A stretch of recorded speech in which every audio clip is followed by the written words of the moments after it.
देख रहे हैं आज तक। मैं हूं आपके साथ नवजोत रंधावा। सुबह सुबह में आपका स्वागत है। हाथरस कांड पर हर तरफ हंगामा मचने के बाद योगी सरकार एक्शन में आई। जिले के एसपी समेत 5 पुलिसकर्मियों को सस्पेंड कर दिया गया और इसके साथ ही पुलिसकर्मियों समेत दोनों पक्षों का नार्को पॉलीग्राफी टेस्ट करने के भी आदेश दिए गए हैं। भारी पुलिस बल का जमावड़ा इस वक्त भी देखने को मिल रहा है।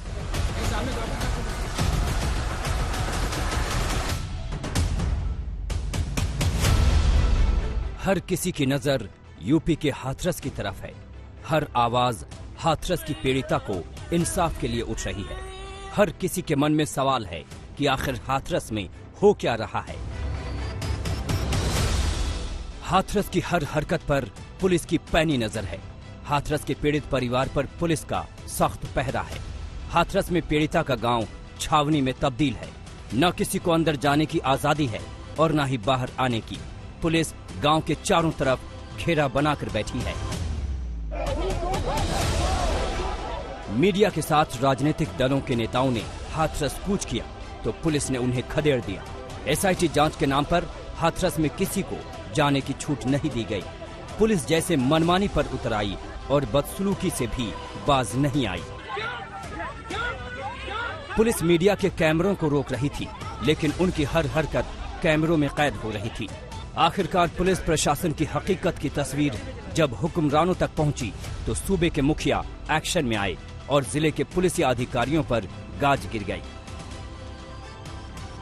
जिले के एसपी समेत 5 पुलिसकर्मियों को सस्पेंड कर दिया गया है। डीएसपी और थाने के इंस्पेक्टर निलंबित हो गए हैं। ये कार्रवाई एसआईटी जांच की प्रारंभिक रिपोर्ट के आधार पर की गई है। साथ ही थाने के पुलिसकर्मियों का नार्को पॉलीग्राफ टेस्ट कराने के भी निर्देश दिए गए हैं। जिन पुलिसकर्मियों पर गाजगिरी है उनमें एसपी विक्रांत वीर, सीओ राम शबद, इंस्पेक्टर दिनेश कुमार वर्मा, एसआई जगवीर सिंह और हेड कांस्टेबल महेश पाल शामिल हैं। पुलिस कर्मियों के साथ ही परिवार का भी नार्को पॉलीग्राफ टेस्ट कराने के निर्देश दिए गए हैं। हाथरस की घटना से योगी सरकार बैकफुट पर है। इसी के मद्देनजर पुलिस के खिलाफ एक्शन की कार्रवाई की गई है। लेकिन इंसाफ की ये जंग तब तक जारी रहेगी जब तक कि पीड़ित परिवार को इंसाफ नहीं मिल जाता। हाथरस से चित्रा त्रिपाठी, तनुश्री पांडे और अभिषेक आनंद के साथ कुमार अभिषेक, लखनऊ आज तक। हाथरस की पीड़िता का परिवार कहां है, कैसा है, किस हाल में है? एसआईटी की टीम गांव में पहुंचने के बाद से परिवार तक पहुंच पाना बहुत मुश्किल हो गया। लेकिन आज आपको वो सच दिखाने जा रहे हैं जो पीड़ित परिवार के साथ हो रहे जुल्म और ज्यादती की हकीकत को बयां कर रहा है।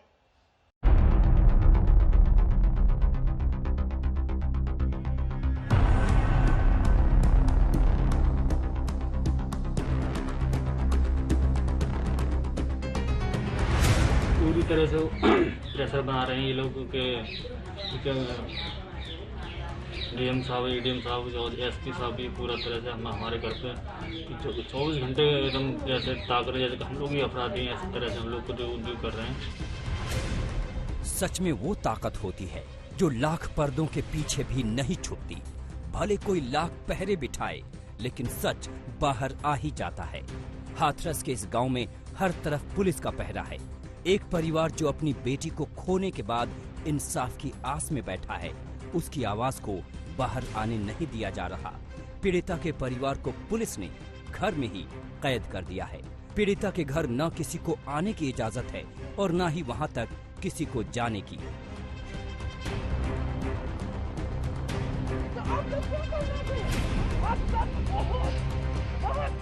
अगर कोई पुलिस के पहरे को पार कर पीड़िता के घर जाने की कोशिश करता है तो उसके साथ क्या सुलूक होता है वो तस्वीरें बयां करने के लिए काफी है।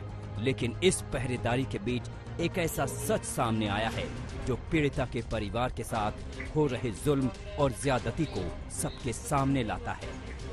अधिकारी आए, प्रेशर बना के हमें चंपा की बोले के कागज चलो योगी से बात कराएंगे, पर हमें वहाँ न ले जाके सीधे कागज PWD में लेकर पहुँचे।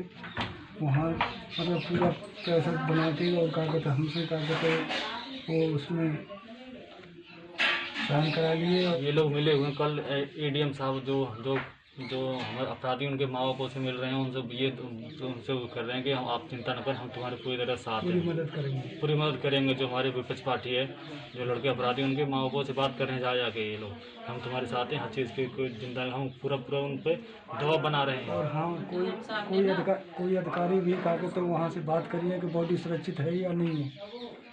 जहाँ पोस्टमार्टम हुआ है हमें नहीं मालूम है कि कहा तो बॉडी वही थी। पीड़िता के घर वालों से बातचीत का ये वीडियो भीम आर्मी ने जारी किया है। इस वीडियो में पीड़िता परिवार के साथ पुलिस और प्रशासन की तरफ से हो रही नाइंसाफी की पूरी हकीकत कैद है। ये वीडियो दिखाता है कि कैसे उस परिवार को दबाने की कोशिश हो रही है जिसने अपनी बेटी को खो दिया है। पूरी तरह से प्रेशर बना रहे हैं ये लोग के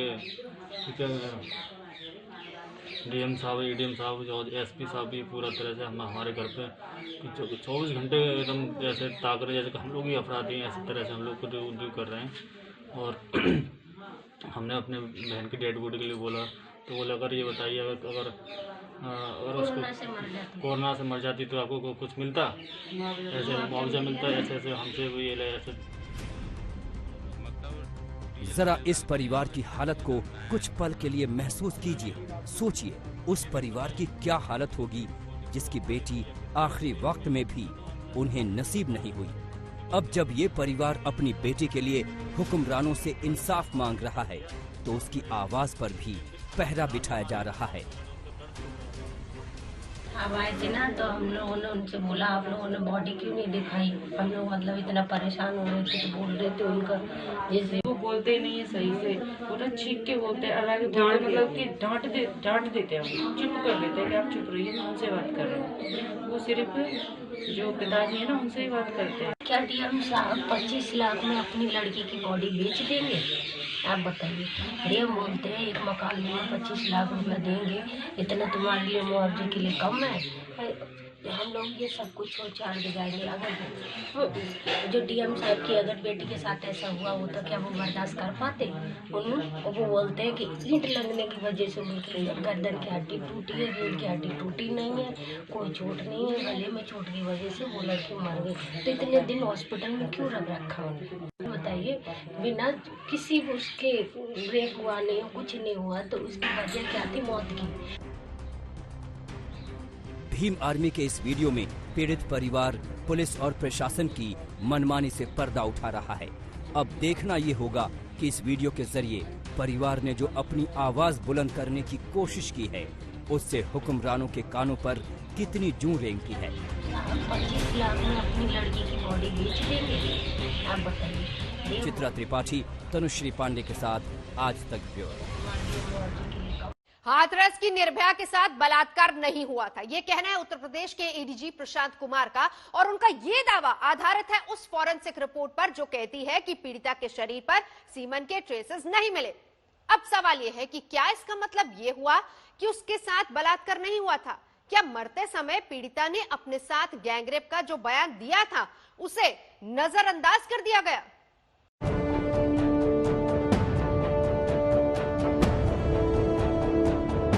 Now today the FSL report from Agra has come, which clearly says that there has been no sperm is found on the collected samples, hence rape was not committed. मतलब पीड़िता के शरीर पर सीमन नहीं मिला तो लड़की का रेप हुआ ही नहीं। भला ये क्या बात हुई एडीजी साहब? क्योंकि कानून तो कहता है कि सीमन का न मिलना रेप न होने की गारंटी नहीं है। एडीजी साहब को शायद मालूम नहीं है कि सुप्रीम कोर्ट ने साल 1994 में एक केस के दौरान साफ तौर पर कहा था कि पीड़िता के शरीर पर सीमन का न मिलना रेप को खारिज करने का आधार नहीं हो सकता। साल 2012 में बॉम्बे हाई कोर्ट ने कहा था कि रेप को अपराध साबित करने के लिए पीड़िता के शरीर में सीमन की मौजूदगी साबित करना अनिवार्य नहीं है। तो एडीजी साहब थोड़ा स्टडी कर लेते कानून को, आसानी हो जाती सही निष्कर्ष पर पहुंचने में। लेकिन रेप को खारिज ही कर दिया है तो ये भी बता दीजिए कि अब इस बात का निष्कर्ष क्या निकाला जाए।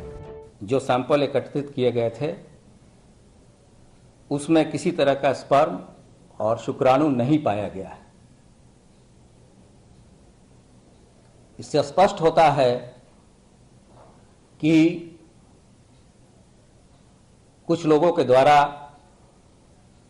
प्रदेश में गलत तरीके से जातीय तनाव पैदा करने के लिए इस तरह की चीजें कराई गईं और पुलिस ने शुरू से इसमें त्वरित कार्रवाई और तत्समय कार्रवाई की है। एडीजी साहब फॉरेंसिक रिपोर्ट के आधार पर कह रहे हैं कि रेप का आरोप झूठा है। तो ये भी बता दीजिए कि मरने से पहले पीड़िता ने जो आखिरी बयान दिया था वो भी झूठा था, क्योंकि उसमें तो वो अपने साथ गैंग रेप की बात कह रही थी। उस दिन जिस दिन आपकी चोट लगी है उस दिन रेप हुआ है? अच्छा, दोनों ने किया था, कोई और भी था? वो दोनों थे, पर बाकी सब भाग गए थे। अच्छा, बाकी सब भाग गए थे। जब मम्मी को देख के भाग गए थे। पीड़िता अपना दर्द बयां करके चल बसी। उसके आखिरी शब्द यही थे कि उसके साथ गैंग रेप हुआ है। पीड़िता का परिवार कह कह कर थक चुका है कि उनकी बेटी के साथ गैंग रेप हुआ, लेकिन यूपी पुलिस मानने को तैयार नहीं है। उसका पूरा जोर इस बात पर है कि पीड़िता के शरीर पर सीमन नहीं मिला। लेकिन सीमन मिलता कैसे? पीड़िता के साथ 14 सितंबर को दरिंदगी हुई और एडीजी साहब खुद कह रहे हैं कि फॉरेंसिक सैंपल तो 25 सितंबर को लैब भेजे गए, यानी 11 दिन बाद। लोगों ने आपको पूर्व में भी बताया था कि जब पीड़िता जो विक्टिम है, when she was admitted in AMU hospital, the forensic samples were collected on 25th of September, and on same day it was sent to Forensic Science Laboratory at Agra. तो एडीजी साहब पीड़िता का बयान नहीं मानते, पीड़िता के परिवार का आरोप नहीं मानते, कानून की धाराएं नहीं मानते, लेकिन एडीजी साहब को सीमेन न मिलने पर रेप को खारिज करने से पहले ये तो पता कर लेना चाहिए था कि सरकारी गाइडलाइंस के मुताबिक बलात्कार की शिकार महिला का 4 दिन के अंदर मेडिकल टेस्ट करवाना जरूरी होता है। एक्सपर्ट्स के मुताबिक घटना के 72 घंटे बाद मेडिकल टेस्ट में पीड़िता के शरीर पर सीमेन के ट्रेस मिलना बहुत मुश्किल हो जाता है। 96 घंटे बाद मेडिकल टेस्ट हो तो सीमेन का ट्रेस मिलना लगभग नामुमकिन हो जाता है। लेकिन हाथरस पुलिस ने तो पीड़िता के फॉरेंसिक सैंपल लेने में ही 8 दिन लगा दिए और सैंपल को लैब भेजने में 3 दिन और लग गए। किसी भी रेप केस या सेक्सुअल असॉल्ट केसेस में मेडिकल एग्जामिनेशन जो होता है वो बहुत ही इम्पोर्टेंट रोल प्ले करता है और जितनी जल्दी हो सके, जैसे ही विक्टिम का ट्रीटमेंट स्टार्ट किया जाता है, साइमल्टेनियसली या इमीडिएटली बाद में मेडिकल एग्जामिनेशन किया जाता है, ताकि जो एविडेंसेस है वो बिना किसी कंटैमिनेशन के जो कलेक्ट किया जा सके। सबसे पहले तो जो विद इन 12 आवर्स होता है और maximum up to 48 to 72 hours होता है। 3 से 4 दिन तक के केसेस में हमारे यहाँ साइंटिस्ट ने ऑब्जर्व किए हैं वीएस स्लाइड के अंदर स्पर्म्स जो है, और स्पर्म्स की अगर प्रेजेंस होती है तो चूंकि उसमें सफिशिएंट क्वांटिटी में डीएनए होता है, तो then we are going for DNA profiling. तो उससे बड़ा स्पेसिफिकली हम पिन पॉइंट कर सकते हैं। ये गैंग रेप में वी कैन पिन पॉइंट कि भाई कौन 4 लोग हैं या 3 लोग हैं या ज़्यादा लोग हैं, तो ये आसानी से बताया जा सकता है। वैसे यूपी पुलिस की विश्वसनीयता तो इस केस में शुरू से ही सवालों के घेरे में है। उसे तो पीड़ित लड़की के आखिरी बयान वाले वीडियो में भी सच्चाई नहीं दिखी, लेकिन पीड़िता की जीभ दिख गई। वीडियो भी आया है जो कि स्थानीय पत्रकार लोगों ने लिया था, जिसमें पीड़िता ने स्वयं और उसकी मां ने घटना का पूरा ब्यौरा दिया है। उस वीडियो में पीड़िता ने अपनी जीभ भी दिखाई है। तो जहां तक जीभ कटने की बात थी या काटने की बात थी, वो सरासर गलत थी।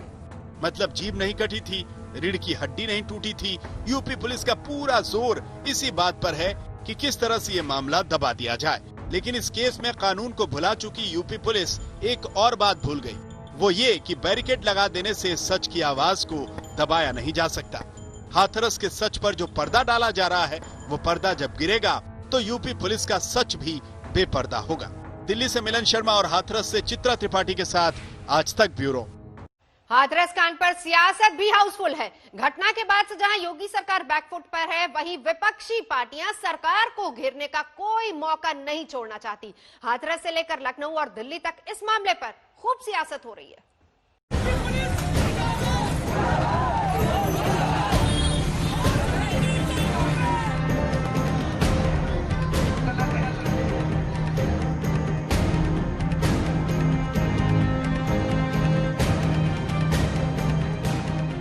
हाथरस की पीड़िता को इंसाफ के लिए हर तरफ से आवाज उठ रही है, तो इस मसले पर सियासत भी हाउसफुल है। हाथरस कांड को लेकर विपक्षी पार्टियां योगी सरकार को घेरने में जुटी हुई है। हाथरस से लेकर दिल्ली तक इस मुद्दे पर जमकर सियासत हो रही है। यूपी के सीएम योगी ने महिलाओं की सुरक्षा को लेकर भरोसा दिलाया है और लिखा कि उत्तर प्रदेश में माताओं बहनों के सम्मान स्वाभिमान को क्षति पहुंचाने का विचार मात्र रखने वालों का समूल नाश सुनिश्चित है। इन्हें ऐसा दंड मिलेगा जो भविष्य में उदाहरण प्रस्तुत करेगा। हाथरस में जो कुछ हुआ उसके बाद से योगी सरकार बैकफुट पर है। विपक्ष लगातार सरकार पर हमले कर रहा है। कांग्रेस योगी सरकार पर हमलावर है और पार्टी महासचिव प्रियंका गांधी एक के बाद एक ट्वीट के जरिए सीएम योगी से इस्तीफे की मांग पर अड़ी हैं। उन्होंने ट्वीट किया, इस्तीफा, आपको यूपी के मुख्यमंत्री पद पर रहने का कोई नैतिक अधिकार नहीं है। इससे पहले शुक्रवार को प्रियंका गांधी दिल्ली के वाल्मीकि मंदिर में आयोजित प्रार्थना सभा में शामिल हुई। कांग्रेस महासचिव ने हाथरस की बेटी के लिए इंसाफ की मांग की और वहीं से योगी सरकार पर निशाना साध लिया। अपनी आवाज उठाइए, मीडिया के मेरे भाई बहन यहाँ हैं, आप सरकार पर दबाव डालिए। हम राजनीतिक दबाव डालेंगे और इस देश की एक एक महिला सरकार पर नैतिक दबाव डाले। हमारी बहन के साथ न्याय होना चाहिए। हमारी देश की ये परंपरा नहीं है कि उसका परिवार, उसके पिता, उसके भाई उसकी चिता को जला नहीं पाए। ये हमारी परंपरा नहीं है। इस बीच हाथरस कांड पर जारी सियासत की एक और तस्वीर दिल्ली के जंतर मंतर पर देखने को मिली। शुक्रवार की शाम जंतर मंतर पर कांग्रेस और लेफ्ट के साथ आम आदमी पार्टी ने भी मोर्चा खोल दिया। दोषियों को सख्त से सख्त सजा दी जाए। जो सारा प्रकरण हुआ उससे कुछ लोगों को ऐसा लगता है कि दोषियों को बचाने की कोशिश की जा रही है। वो नहीं होना चाहिए। दोषियों को सख्त से सख्त सजा मिले और जो परिवार है उस परिवार को इस वक्त सहानुभूति की जरूरत है। हाथरस कांड पर जहां राजनीति जमकर हो रही है, तो वहीं शहर शहर घटना के खिलाफ विरोध प्रदर्शन का दौर भी जारी है। हाथरस में क्या सच के पैरों में व्यवस्था ने बेड़ियां डाल दी हैं? ये सवाल आज इसलिए उठ रहा है क्योंकि हाथरस में निर्भया के गांव तक ऐसा पहरा बिठा दिया गया मानो परिंदा भी पर न मार सके। मीडिया को रोका जा रहा है, पीड़ित पक्ष के वकील को रोका गया। आखिर इन पाबंदियों के पीछे का सच क्या है?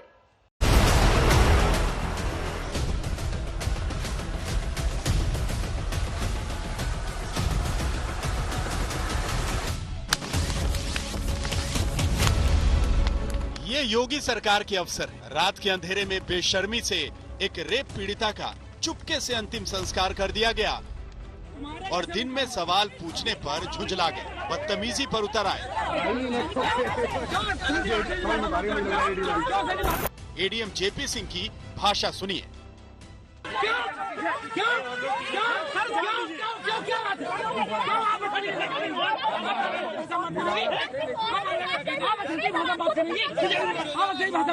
तुम्हारे जैसे लोगों के कारण रेप होते, तुम्हारे जैसे लोग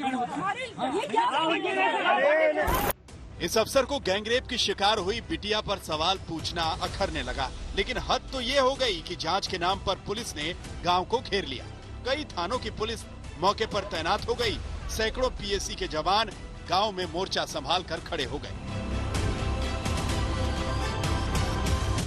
ये पूरे पुलिस वाले मुझे घेर कर इस गांव में खड़े हुए थे और लगातार धमकी दे रहे थे आज तक के रिपोर्टर चित्रा त्रिपाठी लगातार पीड़िता के गांव से जुल्म की कहानी को रिपोर्ट कर रही, सच बाहर ला रही, लेकिन प्रशासन रास्ते में बैरिकेड लगाए खड़ा हो गया।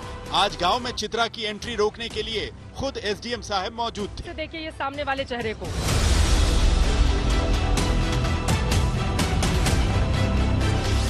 एसडीएम सिर्फ एंट्री ही नहीं रोक रहे थे, बल्कि बदतमीजी कर रहे थे। जब तक हमारा कैमरा बंद था, एसडीएम साहब का मुंह खुला हुआ था।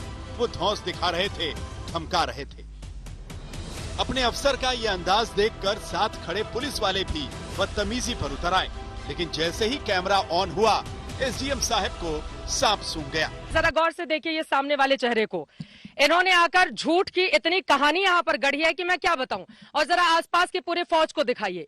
ये पूरे पुलिस वाले मुझे घेर कर इस गांव में खड़े हुए थे और लगातार धमकी दे रहे थे, मेरे साथ बदसलूकी कर रहे थे। अब मैं सीधे एसडीएम साहब, चूंकि अपना न चेहरा हटाया इन्होंने और न ही अपना नाम ही बताया, लेकिन मेरे साथ जितनी बदतमीजी हो सकती थी ये सब इन्होंने की है ऑफ कैमरा। और जब मैंने वीडियो से रिकॉर्ड करने की कोशिश की तो इस अधिकारी ने मुझे धमकी दी है। अब बताइए साहब, कैमरे पे बताइए, पूरा देश भी सुने कि क्या मैं गलत खबर चला रही हूं? बोलिए आपकी मैं गलत खबर चला रही हूं?